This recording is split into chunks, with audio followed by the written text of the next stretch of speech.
Kid brother. It was a great shock to me when our application for a second child was refused. We had really expected to get the license. I'm a respectable citizen, pillar of the community, all that kind of stuff. I was a little old, maybe. Josie, my wife, may have been past her best childbearing years. So what? We know other people worse off than us, older, trashy in character, who... Well, never mind. We had one son, Charlie, and we really wanted another child. Boy or girl, didn't matter. Of course, if there was something wrong with Charlie, if he developed some illness, maybe then we could license a second child. Or maybe not. And if we did get the license, they would probably take care of Charlie as a defective. You know what I mean. I don't have to say it. The trouble was, we were late getting started. And that was Josie's fault. She had irregular periods, and you never knew when to get her, if you know what I mean. And we couldn't get any medical help either. How could we? The clinic said if we couldn't have children without help, that was great for the world. It's patriotic or something to be childless. But we fooled them. I had a child after all. Charlie. When Charlie was 8 months old, we started applying for a second child. We wanted them pretty close in age. Was that so much to ask? Even if we were getting a little old for it. What kind of world do we live in anyway? No matter how much the population drops, they say it has to drop further, and if life gets easier and people live longer, it has to drop still further. They won't be satisfied till they wipe out humanity altogether. Well, look. I'll tell this just the way I want to. If you want the story, officer, you'll have to take it my way. What can you do to me? I really don't much care if I live or die. Would you, in my position? Look, it's no use arguing. I'll tell it my way, or I'll shut up and you can do your worst. Do you understand? Well then, all right. As it turned out, we didn't have to worry about Charlie being sickly or anything like that. He grew like a bear. One of those other animals that used to hang around in the woods and places like that in the old days. He came of good stock, you could see that. So why shouldn't we have another child? That's what I want to know. Intelligent? Well, you bet. Strong. Knew what he wanted. Ideal boy. When I think of it, I could... Oh, well. You should have seen him with the other kids as he was growing up. Natural leader. Always had his way. Always had the other kids in the neighbourhood doing what he wanted. He knew what he wanted, and what he wanted was always right. That was the thing. Josie didn't like it, though. She said he was spoiled. In fact, she said I spoiled him. I don't know what she was talking about. I was the making of him. He was 2 years ahead of his age in strength and in brains. I could see that.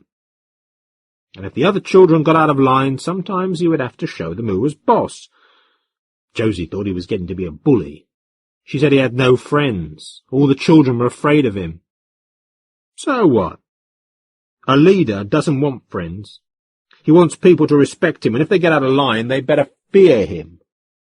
Charlie was coming along all right. Sure, the other children stayed away mostly. That was their parents' fault, and they're just a bunch of milksops. Once they get one child and know they won't have any more, they start hovering over him or her like they were the family jewels, and rare jewels, too. You smother them if you do that. They become useless, worthless. And there was this guy, Stevenson, down the road. He had 2 girls, both pitiful things, giggling, empty-headed. How did he come to get 2, I ask you? He knew somebody, maybe. A little money passed from hand to hand. Why not? He's got more money than he admits to. Naturally, that accounts for it. You'd think with 2 he could afford to risk one, but no. That's all right. I'll get to the point when I get to the point. If you push, you'll get nothing, and we'll let it go straight to the court. See if I care. Well, these other parents, they didn't want their babies hurt. Don't play with the Yanowitz boy, they'd say. I never heard them say so, but I'm sure that's what they said. Well, who needed them?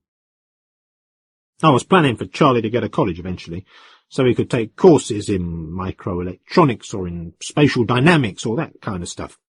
And economics and business too, so he'd know how to get money and power out of his know-how. That's the way I saw it. I wanted him on top of the heap. But Josie kept talking about Charlie not having friends and Charlie growing up alone and like that, all the time. It was like living in an echo chamber. And then one day she came to me and said, "Why don't we get Charlie a kid brother?" "Oh, sure," I said. "You're past menopause, so what do we do? Call him the stork? Look under cabbage leaves?" I could have divorced her, you know. Married a young girl. After all, I wasn't past menopause.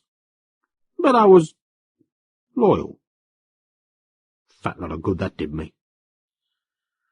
Besides, if I divorced her, she would mostly have kept Charlie, so what good would that have done me? So I just made that comment about the stork. As she said, "I'm not talking about a biological child. I'm saying we can get a robot to be Charlie's brother." I never expected to hear anything like that, you can bet. I'm not a robot-type man. My parents never had one. I never had one. As far as I'm concerned, every robot means one less human, and we're just watching the world being turned over to them. Just one more way of wiping out humanity, if you ask me. So, I said to Josie, "Don't be ridiculous." "Really?" said Josie, all very earnest. "It's a new model. It's just designed to be friendly and pals for children, nothing fancy, so they aren't expensive and they do fill a need. With more and more people having only one child, there's a real value in supplying that one child with siblings." "Well, that may be true of other children." "Not Charlie," I said. "Yes, Charlie especially. He's never going to find out how to deal with people this way. He's growing up alone, really alone. He won't come to understand the give and take of life." I said, "He's not going to give. He's a taker. He'll take power, and he'll take position, and he'll tell people what to do. And he'll have children of his own, maybe even 3. Well, you may be too young to feel this yet, officer, but if you have only one child, you'll eventually discover you'll still have a chance at another one when your child has a child." I had high hopes for Charlie.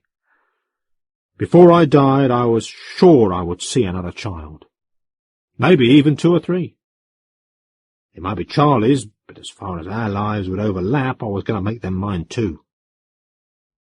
But all Josie could think about was a robot. Life became another kind of echo chamber.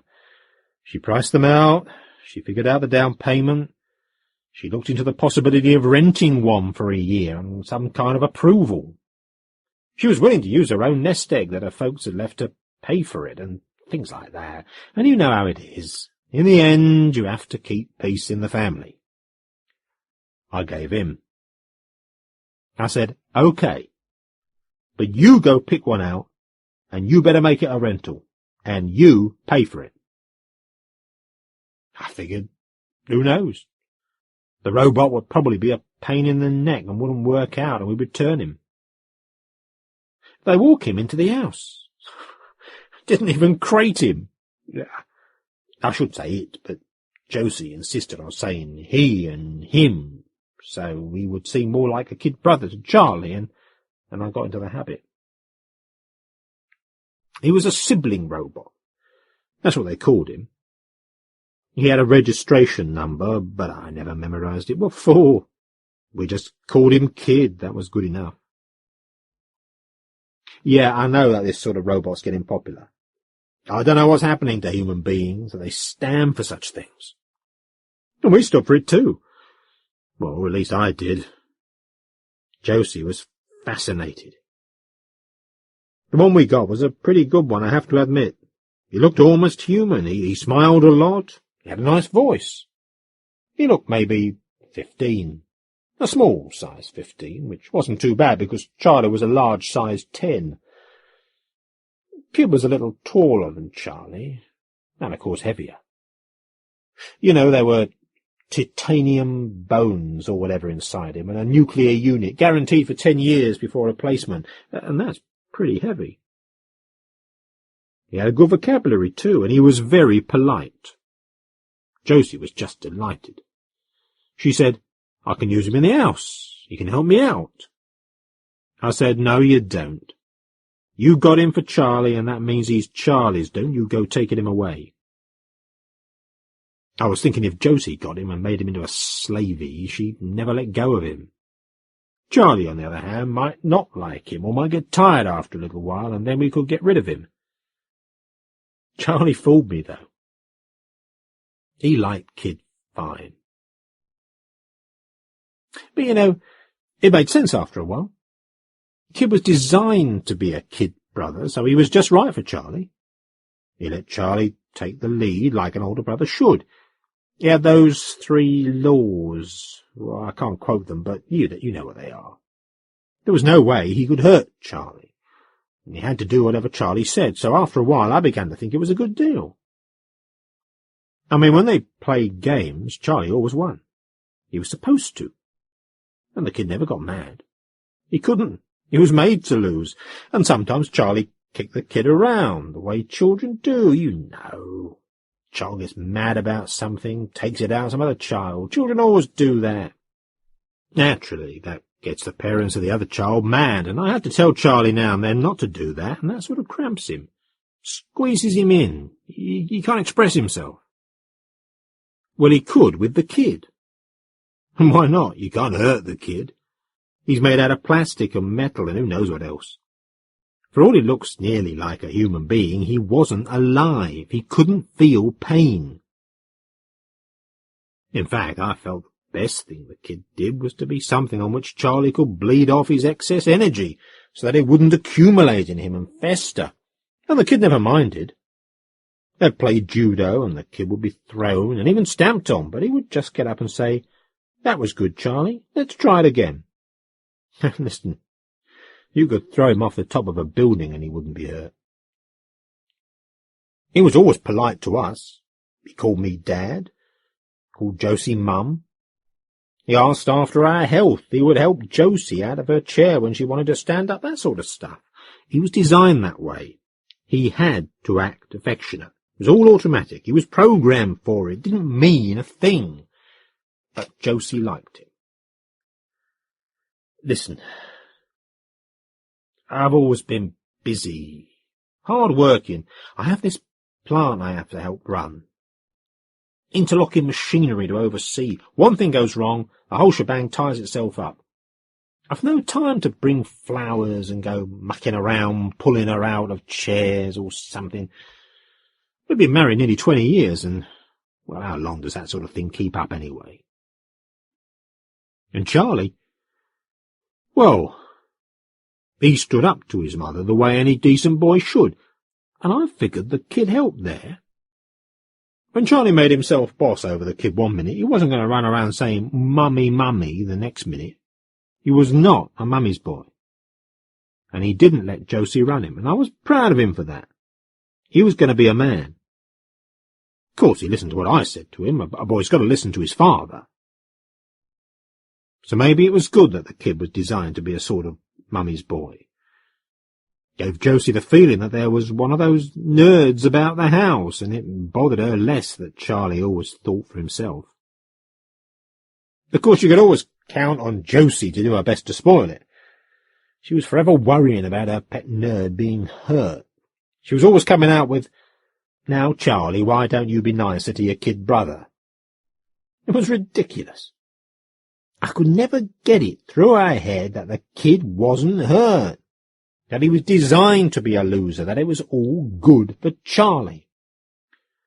Of course, Charlie never listened to her. He played with the kid the way he wanted to.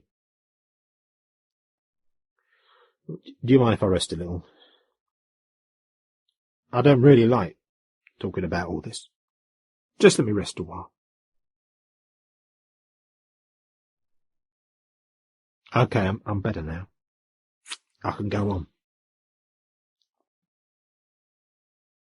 After the year was up, I felt that it was enough. We could return the kid to US robots. After all, it served his purpose. But Josie was against that. Dead set against that. I said, but we'd have to buy him outright now, and she said she would pay the down payment, so I went along with her. One of the things she said was that we couldn't take away Charlie's brother. Charlie would be lonely. And I did think, well, maybe she's right. I'll tell you, it's deadly when you start thinking your wife might be right. It leads you into nothing but trouble. Charlie did ease up on the kid a little as he grew older. He got to be just as tall as the kid for one thing, so maybe he didn't think he had to knock him around so much. Also, he became interested in things besides rough and tumble. Basketball, for instance. He played one-on-one with the kid, and Charlie was good. He always outmaneuvered the kid, and hardly ever missed a basket. Well, maybe the kid let himself be outmaneuvered, and maybe he didn't ever block a basket shot efficiently, but how do you account for getting the ball into the basket? The kid couldn't fake that, could he? In the second year, the kid sort of became a member of the family. He didn't eat with us or anything like that, because he didn't eat. And he didn't sleep either, so he just stood in the corner of Charlie's bedroom at night. But he watched the Holoviews with us, and Josie would always explain things to him so that he got to know more and to seem more human. She took him shopping with her, and wherever else she went if Charlie didn't need him. The kid was always helpful, I suppose, and I guess he carried things for her and was always polite and attentive and that sort of thing. I'll tell you this, Josie was more easygoing with the kid around, more good-humoured, more good-natured, less whining. Made for a more pleasant home life, and I figured, well, the kid's teaching Charlie to be more and more dominant, and he's teaching Josie to smile more. So maybe it was a good thing it was there. Then it happened. Listen, can you let me have something wet? Yeah, with alcohol. Yeah, just a little. Oh, come on, what are you worrying about the rules for? Got to get through this somehow. Then it happened. 1 out of 1,000,000, or out of 1,000,000,000. Microfusion units aren't supposed to give trouble. You can read about it anywhere. They're all fail-safe, no matter what. Except mine wasn't. I don't know why. Nobody knows why. At the start, no one even knew it was the microfusion. They've told me since that it was, and that I qualify for full restoration of the house and furniture. Fat lot of good that'll do me. Look, you're treating me as though I were a homicidal maniac, but why me? Why aren't you getting after the microfusion people for murder?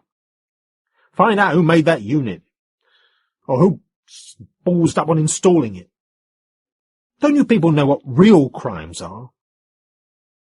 There's this thing, this microfusion. It doesn't explode, doesn't make a noise. It just gets hotter and hotter, and after a while the house is on fire. How come people can get away with Yeah, all right, I'll get on with it. I was away that day. That one day, in a whole year, I was away. I run everything from my home, or from wherever I am with my family. I don't have to go anywhere. The computers do it all. It's not like your job, officer. But the big boss wanted to see me in person. There's no sense to it. Everything could have been done closed circuit. He has some sort of idea, though, that he wants to check all his section heads every once in a while in person. Seems to think that you can't really judge a person unless you can see him in 3 dimensions and smell him and feel him. It's just superstition left over from the Dark Age, which I wish would come back, before computers and robots, and when you could have all the children you wanted. Well, that was the day when the microfusion went. I got the word right away. You always get the word. wherever you are, even on the moon or in a space settlement, bad news gets to you in seconds. Good news you might miss out on, but bad news, never. I was rushing back while the house was still burning. When I got there, the house was a total wreck. But Josie was out on the lawn, looking a complete mess, but alive. She'd been out on the lawn when it happened, they told me. When she saw the house become all in flame and Charlie was inside, she rushed in at once, and I could see she must have brought him out, because there he was, lying to one side with people bending over him. It looked bad. I couldn't see him. Didn't dare go over there to see him. I had to find out from Josie first. I could hardly speak. How bad is he? I asked Josie. And I didn't recognise my own voice. I think my mind was beginning to go. She was saying, I couldn't save them both. I couldn't save them both. Why should you want to save them both, I thought. I said, stop worrying about the kid. He's just a device. There's insurance and compassion money, and we can buy another kid. I think I tried to say all that, but I don't know if I managed it. Maybe I just made hoarse choking sounds, I don't know. I don't know if she heard me, or if she even knew I was there. She just kept whispering. I had to make a choice, over and over. So I had to go where Charlie was lying, and I cleared my throat and I managed to say, How's my boy? How badly is he hurt? And one of them said, Maybe we can fix him up. Then he looked up at me and said, Your boy? I saw the kid lying there, with one arm distorted and out of action. He was smiling as if nothing had happened, and he was saying, Hello, Dad. Mum pulled me out of the fire. Where's Charlie? Josie had made her choice, and she'd saved the kid. I don't know what happened after that. I remember nothing. You people say I killed her. Now you couldn't pull me off before I strangled her. Maybe, I don't know. I don't remember. All I know is she's the killer. She killed Charlie. She killed my boy, and she saved a piece of titanium.